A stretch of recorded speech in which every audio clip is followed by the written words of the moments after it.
آخرکار موسیٰ علیہ السلام کو اللہ رب العزت کا حکم ہوا کہ راتوں رات تم میرے بندوں کو اپنے ساتھ لے کر نکل جاؤ۔ دوسری جگہ یوں ارشاد ہوتا ہے، ہم نے موسیٰ کی طرف وحی نازل فرمائی کہ راتوں رات میرے بندوں کو لے چل۔ چنانچہ سب بنی اسرائیل کے لوگ رات کی تاریکی میں نکلے۔ وہ دروازوں پر کوئی خاص نشان چھوڑ کر چلنے لگے۔ رات کی تاریکی میں نکلنے کا حکم اس لیے دیا گیا تاکہ فرعون ان کے بارے میں کوئی فیصلہ نہ کر سکے۔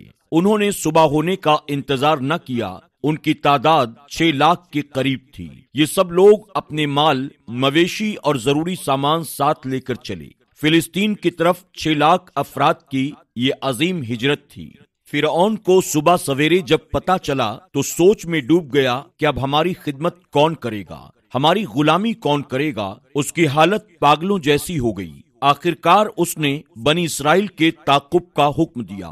اللہ تعالیٰ اس موقع پر سورۃ الشورى آیت 57 سے 60 میں فرماتا ہے، آخرکار ہم نے انہیں باغات سے اور چشموں سے اور خزانوں سے اور اچھے اچھے مکانات سے نکال باہر کیا۔ اسی طرح ہوا اور ہم نے ان تمام چیزوں کا وارث بنی اسرائیل کو بنا دیا۔ بس فرعون کے لوگ سورج نکلتے ہی ان کے تعاقب میں نکلے، یعنی فرعون طلوع آفتاب کے وقت ہی ان کے تعاقب میں لشکروں کی تیاری کے ساتھ نکل کھڑا ہوا۔ موسیٰ علیہ السلام بنی اسرائیل کو لیے بحر احمر کے ایک کنارے پہنچے۔ بحر کلثم بحر احمر ہی کا ایک کنارہ ہے۔ انہوں نے پیچھے مڑ کر دیکھا، کیا دیکھتے ہیں کہ فرعون اپنے لاہو لشکر کے ساتھ بھاگا آ رہا ہے۔ بنی اسرائیل گھبرا گئے کہ اب کیا ہوگا۔ سامنے ٹھاٹھے مارتا سمندر اور پیچھے فرعون اور اس کا لشکر۔ اللہ تعالیٰ اس موقع پر سورۃ الشورى آیت 63 میں فرماتا ہے، ہم نے موسیٰ کی طرف وحی بھیجی کہ دریا پر اپنا عصا مارو۔ بس اسی وقت دریا پھٹ گیا اور پانی کا ہر ایک حصہ بڑے پہاڑ کی طرح کھڑا ہو گیا۔ سمندر لاٹھی لگنے سے ایسا پھٹا کہ پانی کے 2 بڑے بڑے پہاڑ بن گئے، یعنی سمندر کے اندر خشک راستے بن گئے اور اطراف میں پانی کے پہاڑ کھڑے ہو گئے۔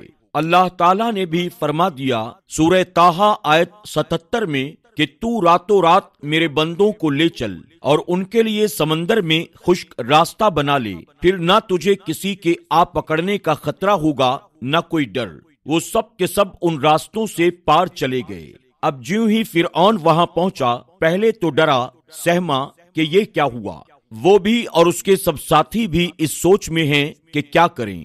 خوف زدہ تھے کہ ایسے میں فرعون کو خیال آیا کہ اگر موسیٰ اور بنی اسرائیل یہاں سے صحیح سلامت گزر گئے ہیں تو ہم کیوں نہیں گزر سکتے ہیں۔ اس کے ساتھ ہی اس نے اپنے گھوڑے کو سمندر میں داخل کر دیا۔ اس کے پیچھے اس کے سب ساتھی بھی داخل ہو گئے۔ ادھر بنی اسرائیل کا آخری آدمی سمندر سے نکل رہا تھا، دوسری طرف فرعون کا آخری آدمی سمندر میں داخل ہو رہا تھا۔ اللہ تعالیٰ سورہ طٰہٰ میں فرماتا ہے، فرعون نے اپنے لشکروں سمیت ان کا تعاقب کیا، پھر تو سمندر ان سب پر چھا گیا جیسا کہ چھا جانے والا تھا۔ فرعون نے اپنی قوم کو گمراہی میں ڈال دیا اور سیدھا راستہ نہ دکھلایا۔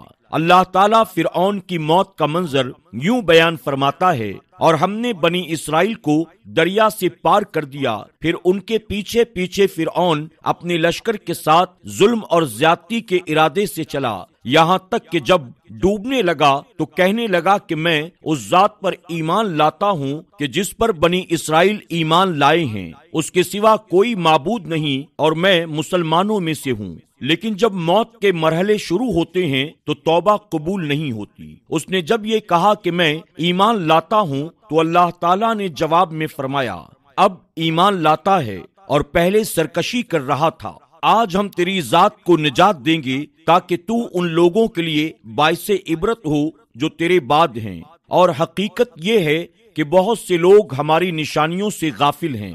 مطلب یہ تھا کہ ہم تیرے بدن کو زمانہ گزرنے کے باوجود باقی رکھیں گے تاکہ تو لوگوں کے لیے عبرت کا سبب بنا رہے۔ اللہ تعالیٰ نے اس کے بدن کو باقی رکھا تاکہ لوگ عبرت پکڑتے رہیں اور وہ بعد والوں کے لیے نشانی بنا رہے۔ یہ اللہ تعالیٰ کی طرف سے اعلان ہے، لیکن لوگوں کی اکثریت اللہ تعالیٰ کی آیات سے غافل ہیں۔